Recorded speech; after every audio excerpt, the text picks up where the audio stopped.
और पहला एतराज़ क्या करता है, वो ये करता है कि भाई ये कैसे हो सकता है कि एक शख्स जो है वो इतनी लंबी उम्र गुजार ले। आप कहते हैं 255 हिजरी में पैदाइश है, कब है 200, और आज क्या चल रही है 1445, सही 1445 हिजरी चल रही है, तो 1000 साल से भी ऊपर हो गया है। भाई आज के दौर में बंदा 100 साल रहता है, 80 साल रहता है, इतना पॉल्यूशन है, सब चीज़ें हैं, और आप बातें कर रहे हैं कि एक बंदा 1200-1300 साल ज़िंदा रह लिया। ये कैसी कोई माकूल बात करें, कोई ऐसी बात करें अकल में आने वाली हो। आपका इमाम इतना लंबा रह रहा है, हम सबके तो इमाम 50 साल में 100 साल में दुनिया से निकल जाते हैं, आपके मुज्तहिद भी इतने नहीं रहते, और आपका इमाम इतना लंबा रह रहा है, ये कैसे हो सकता है? सही है। तो इसका सबसे पहले तो देखने जवाब नक़ज़ी, सही है। जवाब नक़ज़ी क्या है इसका? वो जो इमाम है वो उसको लोगों ने बनाया, और वो जो इमाम है जो बहुत लंबे टाइम तक जिंदा रह रहा है उसको अल्लाह ने बना के भेजा। और जवाब नक़ज़ी क्या होगा इसका? कि भाई ये कोई पहली बार थोड़ी है कि जो एक शख्स जो है इतनी लंबी उम्र रह रहा है। सबसे पहले ये बताएं, शैतान को सब मानते हैं, है ना? तो शैतान ज़िंदा है या नहीं है, मर गया? कब से ज़िंदा है? उससे भी पहले, हज़ारों साल से पहले। सही है। दुनिया की खिलकत से हज़ारों साल पहले से शैतान क्या है? ज़िंदा है। फिर दुनिया खल्क हो गई, दुनिया के बाद इतना लंबा अरसा गुजर गया। आप कह रहे हो कि खुदा का खलीफा नहीं इतना लंबा रह सकता, जो खुदा के मुखालिफ है, जिसका काम यह है कि लोगों को खुदा की राह से भटकाए, वो हज़ारों साल ज़िंदा रह सकता है।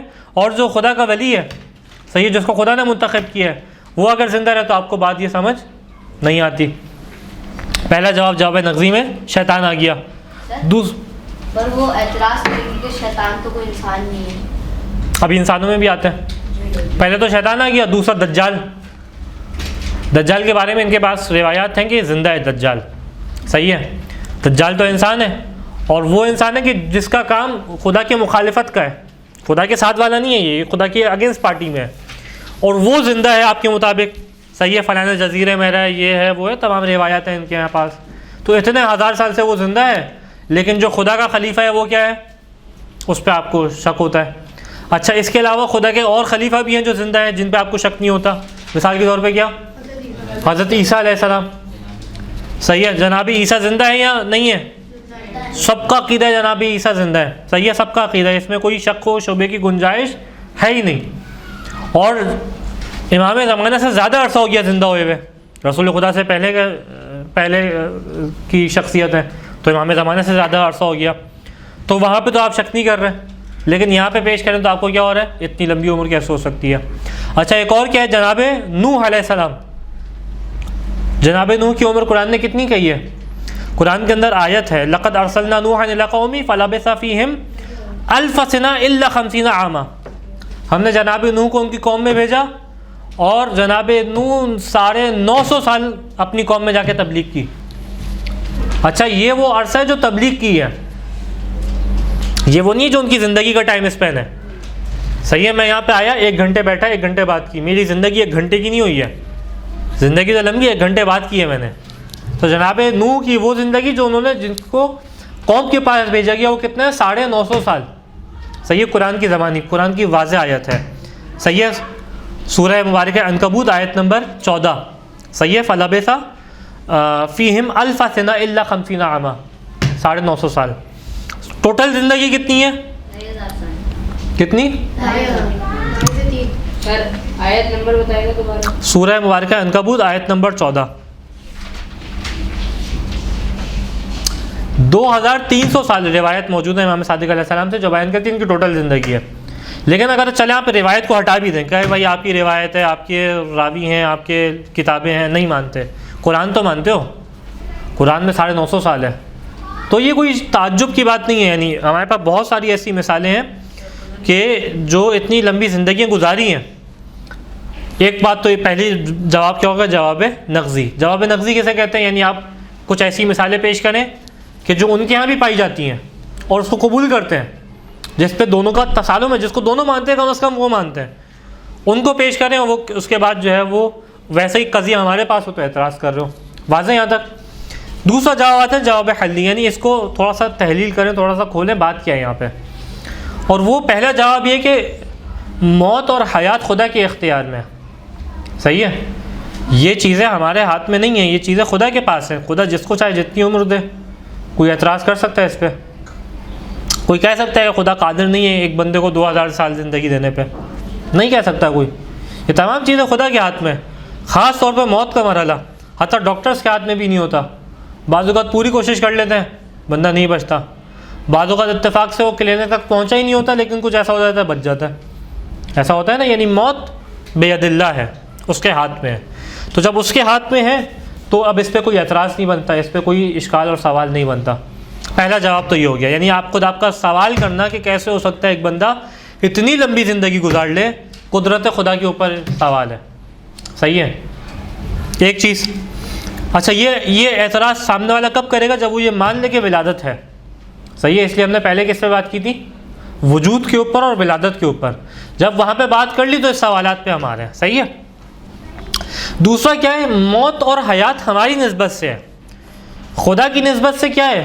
खुदा की निस्बत से ऐसा नहीं है कि मफ़हूम मौत इस तरीके से जिस तरीके से हमारे लिए है। वो क्या कर रहे हैं? इंसान को एक जगह से दूसरी जगह मुंतकिल कर रहे हैं। सही है। उसके मुताबिक क्या है? एक वजूद है जो दुनिया में था, अब वो मावारा दुनिया चला गया। ये टाइम स्पेन किसके लिए है? हमारे लिए टाइम स्पेन है। हम तो कहते हैं इस टाइम का खल्क करने वाला कौन है? टाइम का खुद, वक्त का खल्क करने वाला अल्लाह है। यानी तो जो वक्त का खल्क करने वाला अल्लाह, उसके लिए मौत और हयात का कज़िया इस तरीके से नहीं है जिस तरीके से हमारे लिए। हमारी तो मौत यानी एक सब कुछ तब्दीली आ गई। खुदा के लिए क्या? एक बंदा यहाँ से उठ के वहाँ पे चला गया। सही है। तो उसके लिए कोई इसके अंदर मुश्किल नहीं है। तो पहले सवाल का जवाब क्या हो गया? पहला शोबा क्या है हमारा कि इतनी लंबी उम्र कैसे हो सकती है? तो हमने दो जवाब दिए, एक जवाब नक़ज़ी, बहुत सारी मिसालें मिल जाएंगी लंबी उम्र की। दूसरा जवाब है हल्दी, खुदा की कुदरत है, यहाँ पे सवाल नहीं हो सकता। अगला सवाल, खूब तवज्जो कीजिएगा। खूब मान लिया इमाम की विलादत हुई है। सही है, मान लिया। ये भी मान लिया इमाम की इतनी लंबी ज़िंदगी हो सकती है। सवाल भाई गैबत का फ़ायदा क्या है? फिर गैबत में तो इमाम ना ही हो, इससे बेहतर है। सवाल समझ रहे हैं? यानी होने और ना होने में फ़र्क क्या है फिर इमाम के? ज़ाहिर तो है नहीं इमाम के आके हिदायत करे, पर्दा गैबत में है। सही है। वले कुल्ले कौमिन हाद, हर कौम के लिए हादी हो, हादी तो है ही नहीं। हिदायत तो नहीं हो रही ना। हिदायत कब होगी? मैं आपके सामने आऊँ, ना आप मेरी आवाज़ सुन सकते हो, ना मुझे देख सकते हो, तो मेरे आने का कोई फ़ायदा है यहाँ पे? है कोई फ़ायदा? तो सवाल करने वाला करता है भाई, आप कहते हैं इमाम ज़माना गैबत में है। अच्छा, गैबत का मतलब क्या है? गैबत का मतलब ये है कि ना आँखें देख सकती हैं, ना कान सुन सकते हैं। अच्छा, वो देख सकते हैं इमाम, ये इसमें तो मसला नहीं है। लेकिन जब ना मेरी आंखें देख सकती हैं, ना उनकी बात को मेरे कान सुन सकते हैं, तो फ़ायदा क्या गैबत में? होने और ना होने में फ़र्क क्या है? वाज़े यहाँ तक? सवाल वाज़े? आपको बेटा वाज़े? अब यहाँ पे इसका जवाब क्या है किसी के पास कोई जवाब?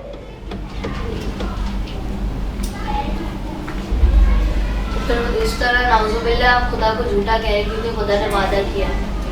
और अभी सवाल ये फ़ायदा क्या है? खुदा फजूल काम नहीं करता उनके बकौल।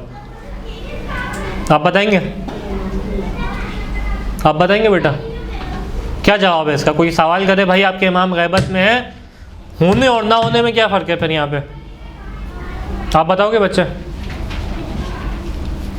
खूब, इसके बहुत सारे जवाब आते हैं। पहला जवाब जो हमने पिछली दफ़ा डिस्कस किया था उसी से निकालेंगे। वो क्या? खुदा की जानिब से इत्माम हुज्जत हो जाए। सही है, हुज्जत तमाम हो जाए खुदा की जानिब से। कल को क़यामत में ये ना कहे कि अगर भेजते तो क्या करते, हम जो है वो उसकी पैरवी कर लेते हैं। तो कल क़यामत में खुदा ये कह सकता है कि मैंने तो भेजा था, ये तुम्हारी हरकतें थी जिसकी वजह से गैबत में डालना पड़ा, गैबत में मुंतकिल करना पड़ा। सही है, ये तुम्हारे अफ़ाल थे, हमारी जानिब से कोई गलती नहीं थी। हमने तो भेजा था, चाहते तो तुम जो है इसके कत्ल के दर पे ना होते, कत्ल के दर पे ना होते तो नतीजा क्या होता? लोग इस्तिफ़ादा करते। तुम्हारी वजह से जो है गैबत में गई क्योंकि खौफ था जान का। सही है, ये ऐसा ही हो गया जैसा इमाम मूसा काज़िम अलैहिस्सलाम को कैद खाने में डाला। कोई सवाल करे, जब इमाम कैद खाने में से बेहतर है ना भेजते खुदा, कोई सवाल करेगा वहाँ पे? वहाँ पे सवाल नहीं बनता ना। कोई ये सवाल नहीं करेगा कि इमाम को कैद खाने में डाल दिया तो लिहाजा इससे बेहतर था खुदा ना ही भेजता इमाम को। भाई खुदा की जानिब से इत्माम हुज्जत हो गया। कल क़यामत के दिन ये सवाल जो है वो खुदा कर सकता है कि जब मैंने भेजा था तुमने अता क्यों नहीं की? सही है। अब वो कहेंगे नहीं वो तो कैद खाने में थे, तो खुदा क्या मैंने थोड़ी कैद खाने में भेजा था, ये तुम्हारी गलती थी जिसकी वजह से तुमने कैद खाने में भेजा था इमाम को, जिसकी वजह से तुम इस्तेफादा नहीं कर पा रहे थे। तो खुदा कह सकता है मैंने इमाम को भेजा था, तुम कत्ल के दर पे हो गए थे, तुम्हें अपनी हुकूमत की पड़ी थी, तुम्हें जो है वो ये पड़ा था कि मैं ज़्यादा से ज़्यादा माल को लूट सकूँ, सही है, और ये वो थे जो लूटने नहीं दे रहे थे, तो तुमने क्या किया, इनको एक जगह पे कुछ अच्छे लोग भी होते हैं, बुरे जो अच्छे हैं उनके लिए क्या होगा, मतलब बुरों ने ऐसा किया है तो अच्छों भी है, जिन्होंने बुरों ने ऐसा किया है तो उनके अच्छों का क्या कसूर है।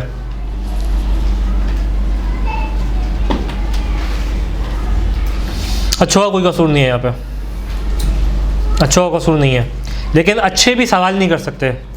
असल बात ये कि फ़ायदा है या नहीं है, हमारा सवाल ये है, बुनियादी तौर पे सवाल है कि इमाम के होने और ना होने में कोई फ़र्क है यहाँ पे, या कोई फ़र्क पड़ता है यहाँ पे। सर उनकी तरफ से तो यही सवाल आएगा ना कि अगर बुरों के साथ ये हुआ है तो अच्छों सही है, लेकिन फिर भी अच्छों के बारे में भी क्या है, अच्छे भी कल जी सवाल नहीं कर सकते। खुदा कहेगा तुम्हारे बुरों ने उनको कैद खा, तुम्हारे बुरों की वजह से ग़ैबत में गए। कोशिश करनी चाहिए। अच्छे कोशिश करेंगे, लेकिन अच्छों की जानिब से भी, यानी अच्छों के पास भी उज़्र नहीं है, सही है।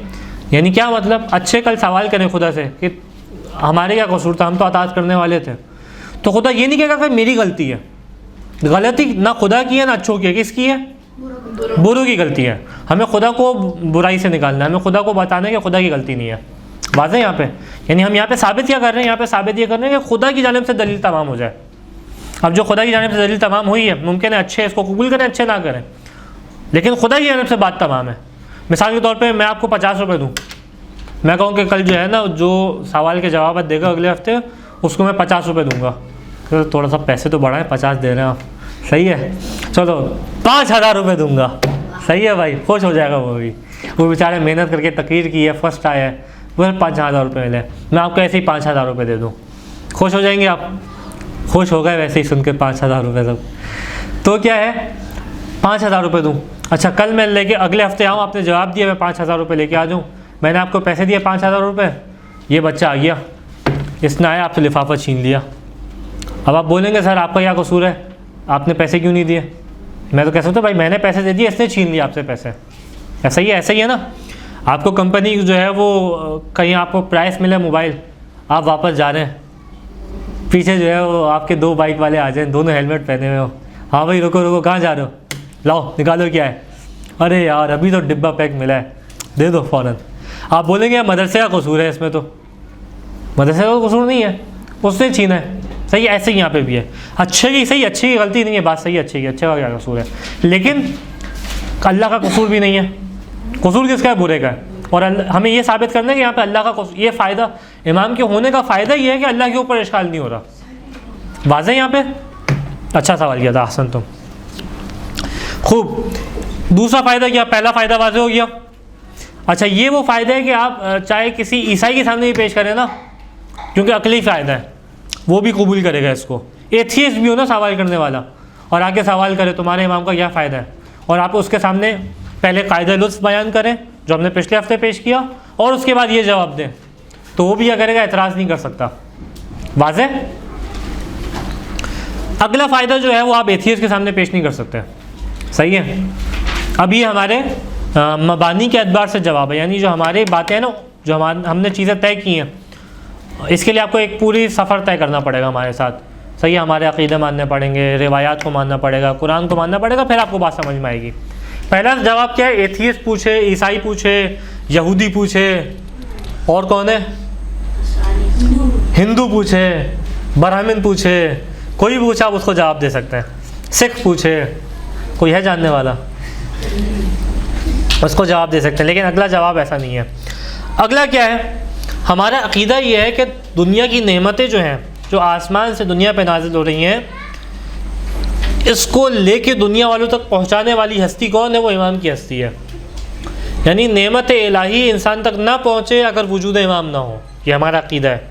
तो इस एतबार से हमारे लिए लग़्व नहीं है इमाम का वजूद, सही है, ज़रूरी है इमाम का वजूद, ताकि उन नेमतों को कबूल करके बंदगान इलाही तक पहुँचाया जा सके। और इसके मुतालिक हमारे पास बहुत सारी रिवायात हैं। ज़ियारत जामिया में ये जुमला हमें दिखाई देता है। इसी किस्म का जुमला जो है वो और रिवायत में भी है कि बिकुम यमसिकु समा अन तक़अ अलल अर्ज़ व बिकुम युनज़्ज़िलुल गैस, कि आप कि अहले बैत नबूवत आपका वो वजूद है कि जिस वजूद के सबब से आसमान से बारिश नाजिल होती है, यानी रहमत इलाही किसके सबब से आती है? आइम्मा अलैहिमुस्सलाम के इमाम के वजूद के सबब से। ये आपका वजूद है कि जिसके सबब से क्या है? आसमान रुका हुआ है कि ज़मीन पे फट ना पड़े। सही है, ज़मीन रुकी हुई है कि फट ना पड़े, इंसान को अपने अंदर ना ले ले। ये तमाम रहमत इलाही किसके सबब से? इमाम के सबब से। इमाम का वजूद दरमियान से हटा लें, इसलिए बाज़ की रिवायात के अंदर इस मफ़हूम की रिवायत भी है कि जिस तरीके से चक्की चलती है, सही है, चक्की देखिए, अब तो मशीन वाली आ गई ना, अभी भी बाज़ औक़ात वो होती है जो तेल निकालने वाली चक्की नहीं होती, उसके दरमियान में क्या होता है? एक बड़ा सा गोल पत्थर होता है, बीच में होल होता है। होल में क्या होता है? एक कील टाइप होता है, एक छोटा सा पत्थर होता है जिसके गिर्द ये चक्की घूम रही होती है। मिसाल के तौर पर बादाम का तेल निकालने क्या करेंगे? बादाम को बीच में डालेंगे, चक्की को गोल गोल घुमाएंगे, बादाम पिसेगा, सही है, दो बड़े पत्थर उनके दरमियान पिसेगा तो उसका तेल निकलता है। अच्छा, ये सारी चक्की किसके गिर्द घूमती है? उस दरमियान में पत्थर कील की वजह से, यानी कील को डाले तो पत्थर गोल नहीं घूम पाएगा, वो गिर जाएगा साइड में, सही है ना। ऐसी गोल चीज़ है, बीच में एक पत्थर रखा हुआ है जिसको आप ऐसे ऐसे घुमा रहे हैं, सही है। अब क्या हो, रिवायत के अंदर बयान करती है कि इमाम के वजूद की हैसियत क्या है? वो चक्की में उस पत्थर जो बीच में कील है उसकी हैसियत है कि अगर जिसको बीच से हटा लिया जाए तो क्या हो? पत्थर साइड में गिर जाएगा, चक्की नहीं घूम पाएगी। तो दुनिया के अंदर इमाम के वजूद की हैसियत भी ऐसी है कि इसकी वजह से क्या है? तमाम निज़ाम हस्ती चल रहा है। अगर ये ना हो तो खुदा की रहमत नाजिल होंगी, बंदेगान इलाही पे खुदा का अज़ाब नाजिल होगा। इसी वजह से जो रिवायत पिछली दफ़ा भी पेश की थी कि लौला हुज्जा लसाखतल अर्ज़ु बिअहलिहा, कि अगर हुज्जत ना हो तो क्या हो, क्या होगा? लसाखतल अर्ज़ु बिअहलिहा, ज़मीन जो है अपने रहने वालों के साथ तबाह बर्बाद हो जाएगी। तो ये क्या है? तबाह बर्बादी से रोका हुआ है कि इसके सबब से, वजूद इमाम के सबब से। तो बेकार वजूद नहीं है, एक बहुत बड़ा फ़ायदा है इसका ये, सही है। अगला फ़ायदा क्या है? जैसा पहले रिवायत पेश की थी, और वो क्या पहले आयत पेश की थी कि अज़ाब इलाही रुका हुआ है किसके सबब से? इमाम के सबब से। वमा कान अल्लाहु लियुअज़्ज़िबहुम व अंता फ़ीहिम, कि अल्लाह अज़ाब देने वाला नहीं है जब तक आप इनके दरमियान में हैं। तो एक वजूद है जो जानशीन रसूल है, जिसका मकाम रसूल से मिलता जुलता मकाम है, कि जिसके सबब से क्या है? अज़ाब इलाही ठहरा हुआ है, वरना दुनिया वाले जो है वो उनके ऊपर अज़ाब इलाही नाजिल हो जाए। तो ये बेकार वजूद नहीं हुआ, ये इसका फ़ायदा है इस वजूद का, सही है। तो ये सवाल नहीं किया जाएगा कि इमाम है और इमाम नहीं है तो क्या फ़र्क पड़ता है। इमाम के होने और ना होना बराबर नहीं है, ना होते तो ये तमाम नुकसानात थे जो हो रहे होते, सही है, वाज़े समझ में आ रहा है? ओके की रिपोर्ट है बिल्कुल। अच्छा, उसके बाद क्या है? तीसरा जो अहम तरीन फ़ायदा, तवस्सुल का दरवाज़ा खुला हुआ है, सही है। आप इमाम से इस्तिग़ासा करें, कोई मुश्किल है इमाम की बारगाह में पेश करें, नतीजा क्या होगा? खुदा उस मुश्किल को आसान करेगा, खुदा उस मुश्किल का जवाब देगा, किसके सबब से? इमाम के तवस्सुल के सबब से। तो मिसाल के तौर पे एक ऐसा बंदा है जो आपकी मुश्किलात को हल करने वाला है लेकिन दिखाई नहीं दे रहा, तो आप कहेंगे इसका होना बेकार है? कहेंगे ये बात? नहीं कहेंगे, सही है, दिखाई नहीं दे रहा, लेकिन मेरे लिए एक दरवाज़ा है खुदा की बारगाह में तवस्सुल का, इस्तिग़ासे का, खुदा की बारगाह में पहुँचने का। वाज़े यहाँ तक कितने जवाब दे दिए हमने? 6 जवाब दे दिए। मेरे पास तो कम लिखे हैं, टोटल भी 6 नहीं है शायद। हाँ, 2 नहीं यार, इतने भी नहीं, अब 6 कर दिए, किसी ने 2 कर दिए। तुक्के तो नहीं मार रहे, कोई भी नंबर मार दो, कुछ ना, 3 हो गए टोटल, सही है। अच्छा, दूसरा क्या है? एक और फ़ायदा, चौथा फ़ायदा, हाँ तवज्जो करना। चौथा फ़ायदा क्या है? कि कोई ना कोई मुवाहिद दुनिया में बाकी रहे। इमाम के वजूद के सबब से, मुवाहिद कैसे कहते हैं? तौहीद परस्त, यानी खुदा का हकीकी माना में उसकी इबादत करने वाला। तो लाजिम है दुनिया के अंदर ऐसा वक्त ना आए कि तमाम के तमाम काफिर हो जाएं, जिसके जानिब पिछली दर्स में भी इशारा किया था एक आयत के ज़ेल में, सही है, कि एक कौम ऐसी खुदा रखेगा कि जिसके सबब से क्या हो? अहले तौहीद बाकी रहें, अहले ईमान बाकी रहें। अगर तमाम के तमाम भी काफिर हो जाएं, दुनिया जो है वो एक खाली ना हो ईमान वालों से, सही है। तो इमाम के सबब से क्या है? हमारे पास गारंटी मौजूद है, खुदा का खलीफा है ना भाई, ये ये थोड़ी काफिर होगा, दुनिया काफिर हो जाए, ये तो खुदा का खलीफा है। तो इसके सबब से क्या है, हमारे पास गारंटी है कि अहले हक और अहले तौहीद बाकी हैं। सही है, अगर इमाम के वजूद को हटा दें तो ये गारंटी ख़त्म हो जाती है। आप क्या मुमकिन है हो, ये नहीं कह रहे कि इमाम ना हो तो तमाम काफिर हो जाएंगे, नहीं, ये बात नहीं कर रहे हैं, लेकिन कम अज़ कम ये है कि हमारे पास गारंटी नहीं होगी। मुमकिन है हो, मुमकिन है क्या है, तवज्जो बेटा। अच्छा, इसके बाद क्या है अगला आखिरी फ़ायदा, वैसे तो बहुत सारे फ़ायदे हैं, गिनते जाएंगे, बात चलती जाएगी, अगले एतराज़ से भी आना है, क्योंकि अगला फ़ायदा क्या है, वो बाज़बान नबी सल्लल्लाहु अलैहि वसल्लम।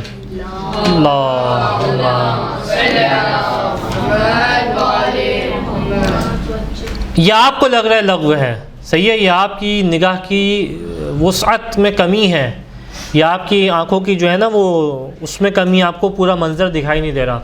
अल्लाह के नबी की निगाह से मंज़र देखें तो क्या कैफियत है। सवाल करने वाले कौन है, जनाब जाबिर इब्न अब्दुल्लाह अंसारी। रिवायत में कि जब रसूल ने बयान किया इमाम ज़माना के बारे में, क़ाइम के बारे में, तो सवाल किया हल यंतफ़िउ शिय्अतु बिल क़ाइम फ़ी ग़ैबतिही, कि ये बताएं कि क्या ज़माने ग़ैबत में क़ाइम से जो है वो उनके शिया फ़ायदा उठा पाएंगे, नहीं उठा पाएंगे। उनको भी ऐसा महसूस हो रहा था जब ग़ैबत में चले जाएंगे तो फ़ायदा क्या है, नहीं है। तो अल्लाह के नबी ने जवाब दिया ऐ वल्लज़ी बअसनी बिन्नुबुव्वा, कि उसकी कसम जिसने मुझे नबूवत पे मबऊस, यानी खुदा की कसम खा के जवाब दिया, यानी इसमें शक व शुबे की गुंजाइश ना पैदा करना, खुदा की कसम खा रहे हैं। क्या क्या, इन्नहुम लयंतफ़िऊन बिही व यस्तज़ीऊन बिनूरि विलायतिही फ़ी ग़ैबतिही, कि ग़ैबत के ज़माने में जो क़ाइम आले मोहम्मद होंगे, उनके जो शिया होंगे वो उनसे फ़ायदा भी उठाएंगे, इंतफ़ा भी हासिल करेंगे, और उनकी नूर विलायत से अपने आप को मुनव्वर भी करेंगे। क्या करेंगे, अपने आप को रोशन करेंगे, किससे, उनके नूर विलायत से।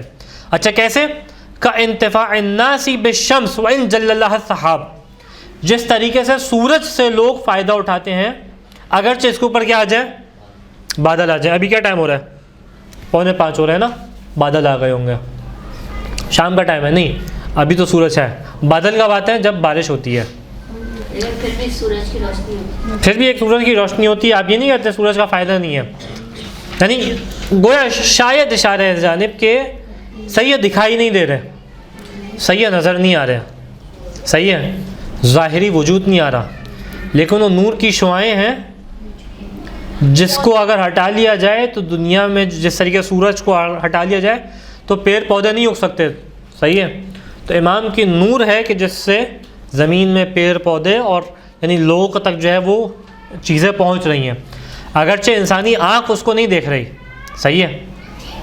अच्छा, यहाँ तक वाज़े, जवाबात वाज़े, यानी क्या साबित हुआ कि होना और ना होना बराबर नहीं है। भाई होने में फ़वाइद हैं कुछ जो ना होने में नहीं है, बल्कि बहुत बड़े मफासिद हैं, बड़े बड़े नुकसानात हैं। अगला एतराज़ क्या है, अगला एतराज़ है कि सवाल करते हैं कि भाई आप कहते हैं इमाम तलवार लेके आएंगे, है ना, जुल्फ़िकार लेके आएंगे इमाम, तो क्या फ़ायदा जुल्फ़िकार का, अभी तो टैंक आ गए हैं, सही है। यानी क्या आप पुराने ज़माने की बातें कर रहे हैं, दुनिया जो है वो 2024 आ गया है, आप बातें कर रहे हैं पता नहीं किस ज़माने की बातें कर रहे हैं आप कह रहे हैं उस जो है वो टैंक आ गए हैं, अब तो एटम बम आ गया है, आप कह रहे हैं एक बंदा तलवार लेके खड़ा होगा, सही है। तो क्या कोई नई बात करें, कोई कैसी, और आपके यहाँ रिवायात मौजूद हैं, हमारे पास रिवायात मौजूद है, इमाम क्या है तलवार लेके आएंगे, क्या जवाब देंगे इसका, दुनिया कहाँ पहुँच गई है और आप तलवारों की बातें कर रहे हैं, क्या जवाब देंगे इसका, है कोई जवाब, कोई है रजुल आए जवाब दे मैदान में। जवाब इसका ये है कि भाई दो बातें हैं यहाँ पे। पहला ये सवाल वाज़ेह ना, वाज़ेह ना सवाल कि भाई क्या फ़ायदा आप तलवार की बातें कर रहे हैं, दुनिया कहाँ पहुँच गई है, कहाँ तरक्की कर ली है, आपकी रिवायत देखो उठा के उसूल काफ़ी अभी तक तलवारें दिखाई देती हैं वहाँ पे।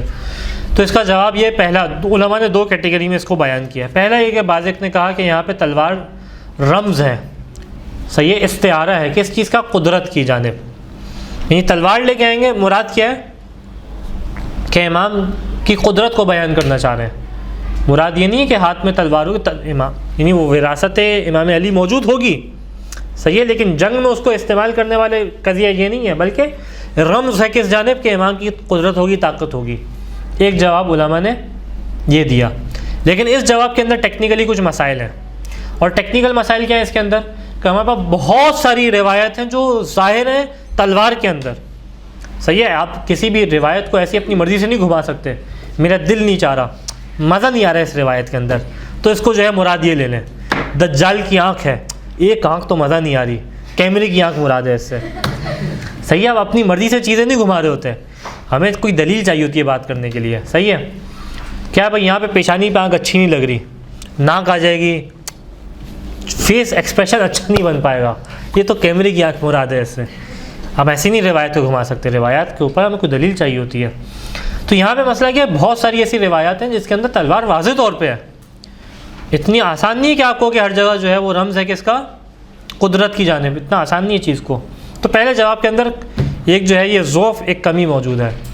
अगला जवाब इससे मजबूत है, वो क्या है, और वो ये है कि यहाँ पे इमाम से तलवार लेके आएंगे का लाजमा ये नहीं है कि जंग भी तलवार से करेंगे। ये बात सही है, इमाम तलवार होगी, उसका इस्तेमाल भी करेंगे कुछ मौके पे। मिसाल के तौर पे कौन सा मौका, मिसाल के तौर पे किसी को सज़ा मिलनी है।